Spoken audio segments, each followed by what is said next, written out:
ಸರ್ಪ ಸಂಸ್ಕಾರ ಪೂಜೆ ಬಗ್ಗೆ ನೀವು ಕೇಳಿರೋ ಎಲ್ಲಾ ಕ್ವಶನ್‌ಗೆ ಆನ್ಸರ್ ಇದ ವಿಡಿಯೋದಾಗ ಐತಿ. ಸೊ ವಿಡಿಯೋ ಕೊನೆವರೆಗೂ ನೋಡ್ರಿ. ಸೊ ಹಾಯ್ ಹೆಲೋ ನಮಸ್ಕಾರ, welcome to my another vlog. Kukke Subramanya ನಡೆಯೋ ಸರ್ಪ ಸಂಸ್ಕಾರ ಪೂಜೆ ಬಗ್ಗೆ ಎಲ್ರಿಗೂ ಬಹಳ ಡೌಟ್ಸ್ ಇದ್ದು. ಅವು ಏನಪ್ಪಾ ಅಂತಂದ್ರ ಪೂಜೆ ಮಾಡಕ್ ಅಮೌಂಟ್ ಎಷ್ಟು ಚಾರ್ಜ್ ಮಾಡ್ತಾರು, ಅದ ಅಮೌಂಟ್ ದಾಗ ನಮ್ಗೆ ರೂಮು ಕೊಡ್ತಾರೇನ, ಬುಕ್ಕಿಂಗ್ ಮಾಡೋದ್ಲ ಡೈರೆಕ್ಟ್ ಹೋದ್ರೆ ಪೂಜೆ ಸಿಗತ್ತೆ ಏನಿಲ್ಲ ಅಂತ. ಸೊ ಫಸ್ಟ್ ಆಫ್ ಆಲ್ ಹೇಳ್ಬೇಕಂದ್ರೆ ನೀವು ಇದನ್ನ ಆನ್ಲೈನ್ ಬುಕ್ಕಿಂಗ್ ಮಾಡ್ಬೇಕು. ಆನ್ಲೈನ್ ಬುಕ್ಕಿಂಗ್ ವೆಬ್ಸೈಟ್ ಬೇಕಂದ್ರೆ ನಾನು ನಿಮ್ಗೆ ಕಳಿಸ್ತೇನೆ. ಸೊ ಟೋಟಲ್ ಎಷ್ಟು ಚಾರ್ಜ್ ಮಾಡ್ತಾರಪ್ಪ ಅಂತಂದ್ರ 4200 ರೂಪೀಸ್ ಚಾರ್ಜಿಂಗ್ ಐತಿ ಅದಕ್ಕ. ಈ 4200 ರೂಪೀಸ್ ದಾಗ ಎಲ್ಲಾನು ಇನ್ಕ್ಲೂಡ್ ಇರ್ತೈತಿ, ಸ್ಟೇ ಒಂದ್ ಬಿಟ್ಟ. ಈ ಪೂಜೆ ಏನೈತ್ಲಾ 2 ಡೇಸ್ ಇರ್ತೈತಿ. ಈ 2 ಡೇಸ್ ದಾಗ ಏನೇನ್ ಸಾಮಾನ್ ಬೇಕಲ್ಲ ಟೋಟಲ್ ಎಲ್ಲ ಅವ್ರ ತಂದಿರ್ತಾರ ಪೂಜಾಕ.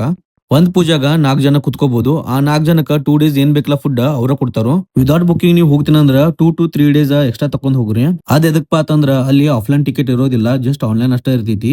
ಬಟ್ ಏನ ನಿಮ್ಗೆ ಟಿಕೆಟ್ ಬೇಕಾಗಿತ್ತಂದ್ರ ಡೈಲಿ ಇಂತಿಷ್ಟು ಬುಕಿಂಗ್ ಅಂತ ಇರ್ತಾವು, ಅದ್ರಲ್ಲಿ ಅರ್ಧ ಕ್ಯಾನ್ಸಲ್ ಆಯ್ತಂದ್ರ ಅದ್ ಬುಕಿಂಗ್ ನಿಮಗ್ ಪ್ರೊವೈಡ್ ಮಾಡ್ತಾರೋ. ಅದ್ರ ಸಂಬಂಧ ನೀವೇನ್ ಮಾಡ್ಬೇಕಪ್ಪ ಅಂತಂದ್ರ ಫಸ್ಟ್ ಹೋಗಿ ವೇಟಿಂಗ್ ಲಿಸ್ಟ್ ನಿಮ್ ಹೆಸರು ಬರೀಬೇಕು. ವೇಟಿಂಗ್ ಲಿಸ್ಟ್ ಯಾರ ಹೆಸರು ಇರ್ಲಿಲ್ಲ ಫಸ್ಟ್ ಪ್ರಿಫರೆನ್ಸ್ ಅವ್ರಿಗೆ ಕೊಡ್ತಾರೋ. ಸೊ ಫಸ್ಟ್ ನೀವು ಒಂದೇ ಕೆಲಸ ಮಾಡ್ಬೇಕು.